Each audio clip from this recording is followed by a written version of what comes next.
Welcome candidates ICAR exam official.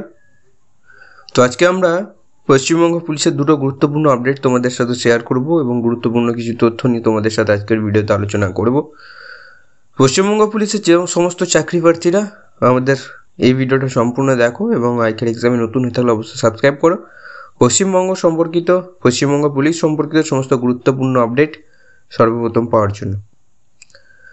প্রথমত Kolkata police sub inspector এবং Paschimbanga police sub ইন্সপেক্টরের বিজ্ঞপ্তি কবে বেরোবে সেই নাগাদ একটা ইনফরমেশন তোমাদের সাথে শেয়ার করব। এবং পশ্চিমবঙ্গ পুলিশের কনস্টেবল পদের যে বিজ্ঞপ্তি 12,000 শূন্য পদের যে বিজ্ঞপ্তি সেটা কবে আসবে, কর্মসংস্থান এবং বিভিন্ন সোর্সেস থেকে কি জানা যাচ্ছে সেই সম্পর্কিত গুরুত্বপূর্ণ তথ্য তোমাদের সাথে শেয়ার করব। তো ভিডিওটা শেষ অবধি দেখতে থাকো।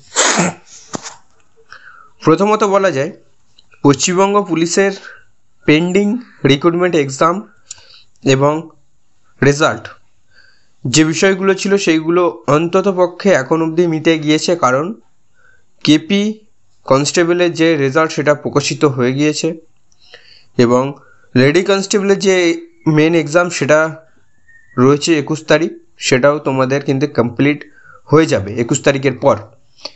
এরপরে সচরাচর দেখা যায়নি যে কলকাতা পুলিশ কনস্টেবল বলো, এমনি ডাব্লিউবিপি কনস্টেবল বলো বা ডাব্লিউবিপিআরবির আন্ডারে যে কোনো পরীক্ষা পেন্ডিং রয়েছে, ঠিক আছে।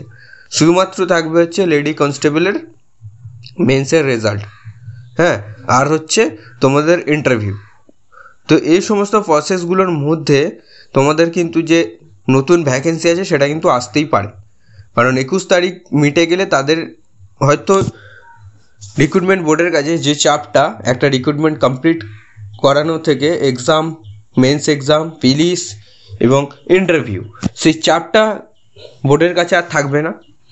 21 তারিখের পর আমরা আশা করতে পারি তোমাদের যে পশ্চিমবঙ্গ পুলিশের সাব ইন্সপেক্টর পদের ভ্যাকেন্সি আগে তোমাদের পশ্চিমবঙ্গ পুলিশে 12,000 কনস্টেবলের ভ্যাকেন্সি আসতে পারে। কারণ হচ্ছে পশ্চিমবঙ্গ পুলিশের সাব ইন্সপেক্টরের পরীক্ষা রয়েছে, তোমাদের ডেট জানিয়ে দেওয়া হয়েছে, সে পরীক্ষার পরেই পশ্চিমবঙ্গ পুলিশের সাব ইন্সপেক্টরের ভ্যাকেন্সি আসবে। ডাব্লিউবি কনস্টেবলের কোনো রকম ভ্যাকেন্সি পেন্ডিং নেই, রেজাল্ট প্রকাশিত হয়ে গেছে, এখন শুধুমাত্র তোমাদের নোটিফিকেশান আউট করার অপেক্ষা। তোমাদের যে ভ্যাকেন্সিটা আসার কথা ছিল ডিসেম্বরে, নভেম্বরের শেষের দিকে, সেই ভ্যাকেন্সিটা কিন্তু তোমাদের জানুয়ারি মাসেই আসছে এবং জানুয়ারির শেষের দিকে। 21 তারিখের পর যে কোনো দিন, এবং কর্মসংস্থান থেকেও একটা আর্টিকেল তোমাদের সামনে তুলে ধরি, যে কোনো দিন বিজ্ঞপ্তি আসতে পারে এরকম কিন্তু আপডেট দিচ্ছে, ঠিক আছে, যে কোনো দিন, ঠিক আছে। আশা করছি জানুয়ারি মাসেই তোমাদের বিজ্ঞপ্তিটা প্রকাশ করবে ডাব্লিউবিপিআরবি, কারণ পিআরবির কাছে সেরকম কোনো রিক্রুটমেন্ট প্রসেস নেই আর পেন্ডিং। এবং কনস্টেবলের যে ভ্যাকেন্সিটা সেটা 2024 অনুযায়ী হবে, তোমাদের বয়স 2024 অনুযায়ী ধরা হবে, কারণ 2024 জানুয়ারি অবধি ধরা হয়েছে, ঠিক আছে। তো যারা পুলিশের জন্য প্রিপারেশান নিচ্ছ, তোমাদের প্রিপারেশান কন্টিনিউ করো, তোমাদের খুব শীঘ্রই তোমাদের ভ্যাকেন্সির নোটিফিকেশান আসছে। আমরা পরবর্তীকালে আরও গুরুত্বপূর্ণ কিছু সোর্সেস থেকে যদি আপডেট পাই তোমাদের সাথে অবশ্যই শেয়ার করব।